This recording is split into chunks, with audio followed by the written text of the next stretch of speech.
Hello again, I'm Alex Miceli. This is my one take post-Hawaii. 2 weeks of sun and fun and no fans.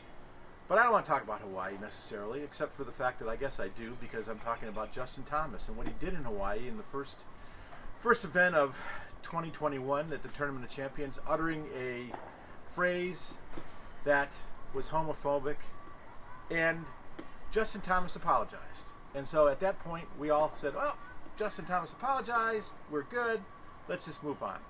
Except for one of his sponsors, Polo, took a little time, reflected, and decided that they didn't want Justin Thomas associated with them anymore, and they dropped his contract. Now, you would have thought that World War III happened, or there was a nuclear explosion somewhere when Polo decided to drop Justin Thomas.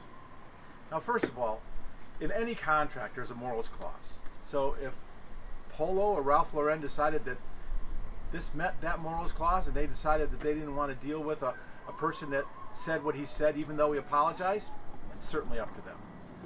I've seen people say, well, this seems so unfair, look what Polo, look where they manufacture in Indonesia and India and how they treat their workers.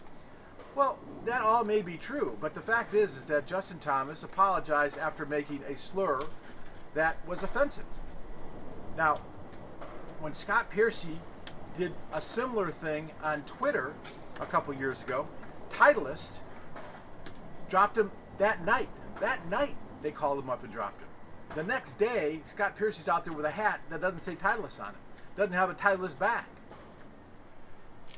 By the way, Justin Thomas and Titleist have a relationship as well. I have not heard anybody say, why did Titleist not treat Justin Thomas the same way that they treated Scott Piercy? I'm not questioning any of that. What I will question is if people think that it was okay for Justin Thomas to say what he said and then apologize and we're supposed to move on, that's not how the world works anymore. In fact, that should be never how the world necessarily worked. The other part of this is that if you're concerned about the working conditions that are created by Ralph Lauren and these different facilities all over the world, Justin Thomas knew this as well.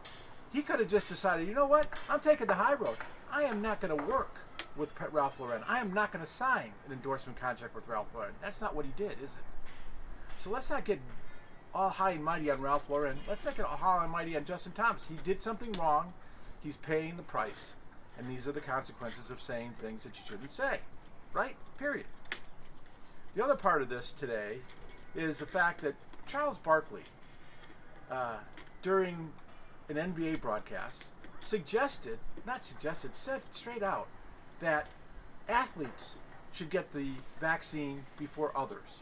And the reason being is because they pay more taxes. Let me just say something to you right now. If that's how this world's going to work, we're all in a heap of trouble.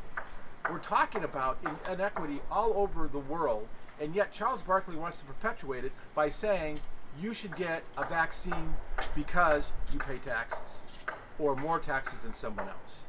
Are we serious?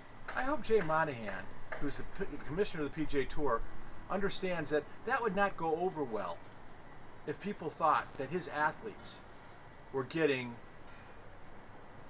the access to the vaccine because they paid more taxes. I'm Alex Miceli.